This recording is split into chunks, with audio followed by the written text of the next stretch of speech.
Hello, Aubrey. How are you today? I'm great, Lindsay. How are you doing? Good. Aubrey, I have a question for you today. All right, let's hear it. So what do you think happens if an IELTS Task 2 essay ends up being too long? What happens in that scenario? Yeah, it's really difficult to get a 7 or higher if your essay is very long for a couple of reasons. So we're going to dive into this today. We're answering 2 questions that were recently posted on our YouTube channel about this because your score will be affected, but might not be for the reason that you think it is. Yeah, interesting. All right, so this came from the 2 questions, and I'll go ahead and read the first one. You want to do the second one? Perfect, yes. All right, this is from Anita Reshmi. Anita says, I recently took the computer-based IELTS and I got a 9 in listening, reading, and speaking, but surprisingly only 6 in writing. I usually get 7 or higher in writing during practice. For task 1, I wrote 235 words and task 2 was around 355 words. Could writing too much have affected my score? Such a good question. And first of all, I want to congratulate Anita for getting a 9 in listening, reading, speaking. These are amazing scores, but what a frustration when your writing score is lower than you need after getting these other really high scores. And then interestingly, a student responded to her comment, and this is what they said. This was Sabina Rasali that said, I have the same inquiry. I recently took the computer-based IELTS and I got an 8.5 in listening, 8 in reading and speaking, but surprisingly only a 6 in writing. I wrote about 225 words for task 1 and 341 for task 2. I'm wondering if writing more than the word limit could negatively impact the score. Any insights would be appreciated. Wow. So 2 of our listeners had this very similar experiences. Yes. And I'm excited to dive into the answers here today. I'm really excited too. Guys, before we go any further, hit the follow button. If you are listening on a podcast, maybe Apple Podcasts, Spotify, if you're in YouTube, hit subscribe. All right. Good. Yes. All right. So let's dive in here. This definitely can affect your score, but not in the way these listeners are thinking. They're assuming there is a word limit and it could hurt your score if you go over it, that maybe the examiners are automatically docking your score because you went over 300 words, for example, and that's not the case. Yeah. There is no official word limit. There used to be, but there is now no maximum or minimum. Yeah. Do you remember when they changed that, Aubrey? I feel like it's been a few years now. It's been a while, but if you don't have someone that has told you that, you still would assume because a lot of the older books, the older practice books are still, still have that information. That's that true. There's a certain limit. So examiners are not counting words anymore. How many words you write does not automatically affect your score at all. So we want to know then what does affect the score? Like, why did these students not get the scores they wanted? And what should we share here, Aubrey? Yeah. So the amount that you write definitely does affect your score, right? But not because the examiner is saying, 340 words, your score goes down. Instead, it takes a lot more time to write a 350 word essay than a 250 word essay. And this doesn't leave a lot of time to brainstorm or proofread. So when you're writing that long of an essay, you might be skipping other steps. And there's more to it too. But let's first talk about the timing. How long do we have to write these essays, Lindsay? We only have 1 hour for both essays, which is not much time at all. It goes by in a blink.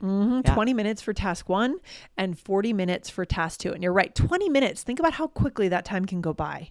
Exactly, right? And so about 5 minutes of that time should be spent brainstorming for task 2, 2 to 3 minutes for task 1, and a few minutes should also be reserved for proofreading.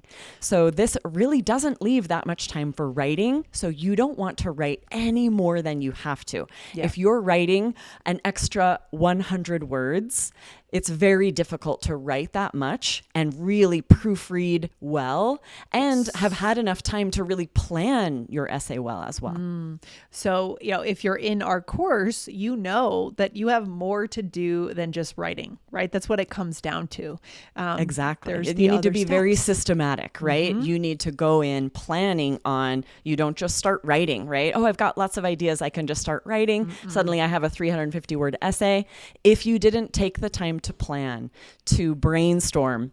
Likely you have a lot of ideas that are maybe disorganized or aren't fully supported. Yeah. And this is how you end up with a 6 or a 6.5. And it's difficult to get that 7 if you're not being strategic. Yeah. So I see what we're saying here is that the amount you write does affect it. If you wrote all this stuff that doesn't tie together, doesn't make any sense, doesn't work as an essay, yeah, you're going to get a low score. Right? Yeah. And pretty much anyone who writes 350 words for an essay, it's going to take 40 minutes to do that. Yeah. Right? Regardless of your language level, especially to do it well, right? You're using linking phrases. You're coming up with interesting structures here. That takes some time. If you have 40 minutes total, what you're likely sacrificing is the time to brainstorm and proofread if you're writing that much. Yeah, that's why it's important to be in a course that teaches you all of this. I think we don't know what we don't know. So we could easily go into, sorry, oh my gosh, that's so rude of me.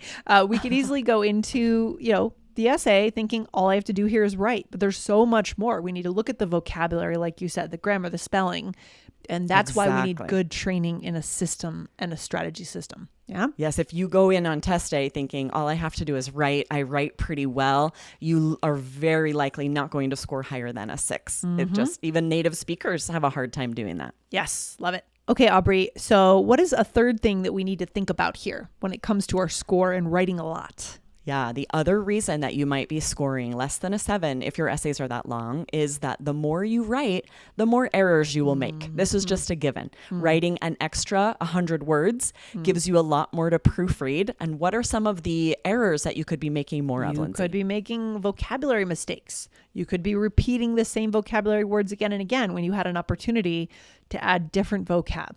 You could be making logic mistakes. Are your sentences actually making sense? Is the word order correct? Grammar, spelling, punctuation, Aubrey.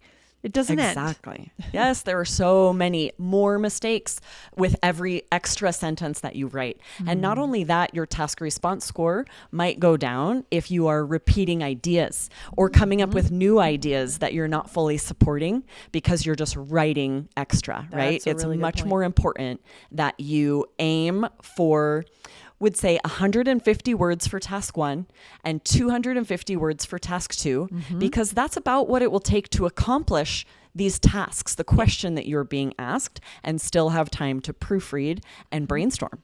Yeah. And if we're taking the paper exam, which I'm not really sure how many people are taking the paper exam anymore, that would be a good poll question.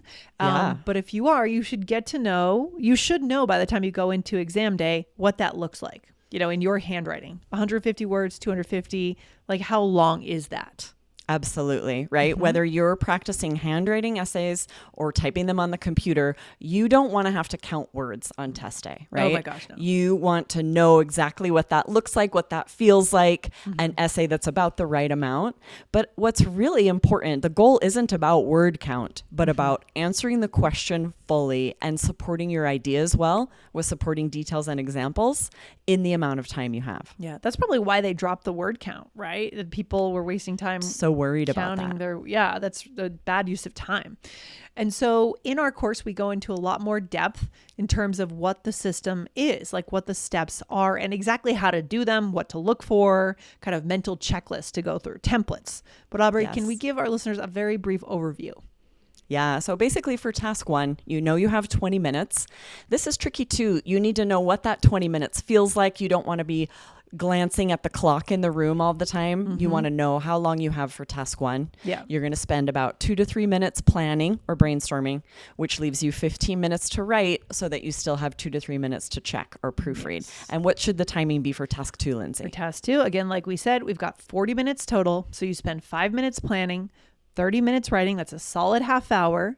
And then 5 minutes checking. You should be a ninja at this point. By the time you enter the test, you've done tons of practice. You know exactly what that timing feels like. And it's just when we've practiced something the right way over and over, we become very smooth at it. That's where we should be by the time we go into test day. Exactly, right? Never write extra just to have a longer essay. This will cause you to repeat ideas.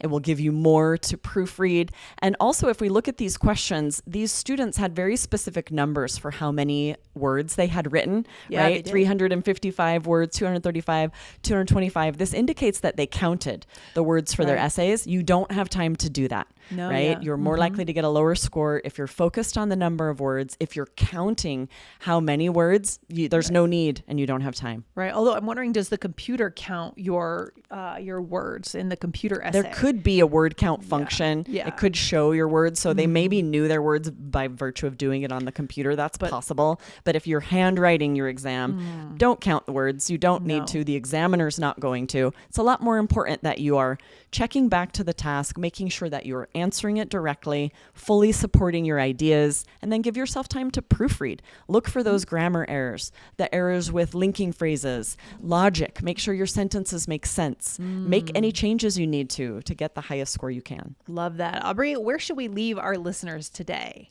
Yeah, writing longer essays definitely can pull down scores. Not because the examiner is counting words or there is any kind of minimum or maximum word count, but just because your time is so limited. So important to know this. I mean, this again comes with knowledge and experience within the exam. Guys, check out our course, 3 Keys IELTS, because again, you will come out of that course having complete expertise and knowledge in exactly what the examiner is looking for. Exactly, right? For all the strategies need, go to allearsenglish.com/keys, KEYS. All right. See you there. Take care, Aubrey. Talk soon. Thanks, Lindsay. Bye, guys. Bye.